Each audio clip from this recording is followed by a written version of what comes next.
Just getting some vitamin D, walking barefoot to strengthen my feet muscles so I can grow my calves out better. I'll let you know how it goes. All the smart, successful people are telling me to walk barefoot in rugged terrain and do it with the shirt off so you get your vitamin D because it helps with testosterone production. But I wanted to talk about the Spanish Empire for a little bit. After what I've seen over the last month of researching old documents and accounts, I'm convinced that the Spanish Empire is the most wicked empire that's ever existed on the face of the earth.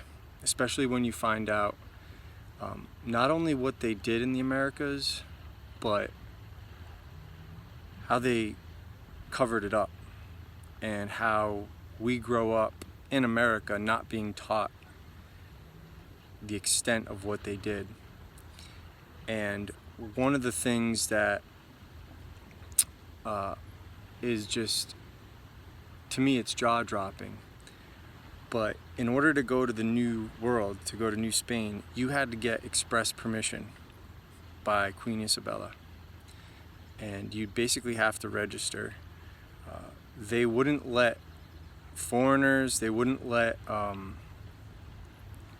lawyers, clerks, surgeons, anybody educated was not permitted to come to the New World other than those who do the bidding for the church. And the reason for that is because the Mexican culture, and after looking at it, it looks like they're not even natives here. But I'll get into that in book 5. But it looks like, at the very least, with their language and symbolism and religion, the reason they had to be destroyed and the reason it had to be covered up is because it destroys Mosaic history. And so that is the exact same reason that they covered up the hieroglyphics in Egypt and used people like Champollion, all that stuff, the Rosetta Stone.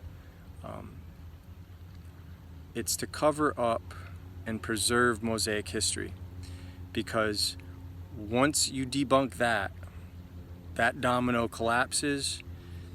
There was no Moses, none of that shit. The next domino to fall, Christianity. The next domino to fall after that, Islam. And it just keeps going. And so what happens? The priest class loses all of their authority, or perceived authority. They lose all their credibility, and the world changes forever. And that hasn't happened yet.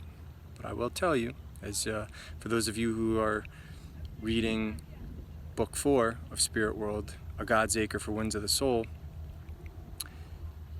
it's a pretty intense book, and it's not controversial, and it's not sensational or emotional.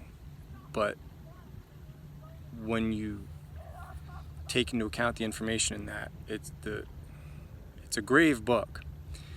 And that's why my work is exceptional and why people trust me, because I stay rooted in truth and logic, and I don't get emotional about things.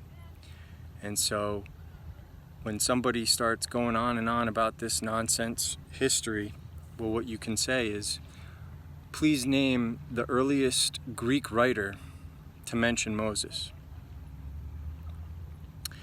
And you won't find anybody that's not a fraud or forgery earlier than Cassius Longinus.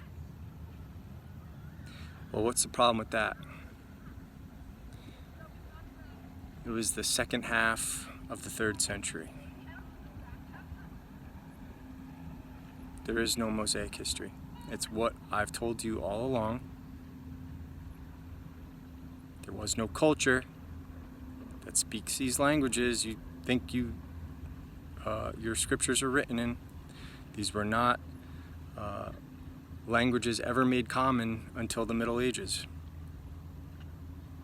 So I'm not saying exactly what I mean. I'm being sort of cryptic because those of you who read my work know, and I want to avoid censorship. And generally the people that get outraged by the truth are unintelligent individuals in the first place. I'm not talking about like IQ, just people who are, zealots. They like to believe in lies. And so the person with the rational mind who doesn't panic is going to do fine. And the person who panics is not going to behave rationally, and they're going to jeopardize their future. So things are going to get heated. It's not going to be an easy road back to restoring prosperity and freedom. But the sooner we do it, the sooner we accept our punishment, the better it will be. And the sooner we can see a nation without war, without entanglements again, and without property taxes and all these other nonsense things that were introduced in the 20th century. And we can get back to being American. And if you ask me if I'm proud to be an American, if I'm proud of American exceptionalism, hell fucking yeah, I am. I'm 100% red-blooded, proud to be American. If you don't like that, well, it's probably because you're just fucking visiting in the first place. And so don't ever confuse an authentic American with these fucking slovenly, lazy pieces of trash that are just sucking off the government tit. Alright, till then, check out my work. The links are in the description. Support it. SpiritWhirled is a series. If you haven't heard me on podcasts, I created a playlist down below, so you can see that.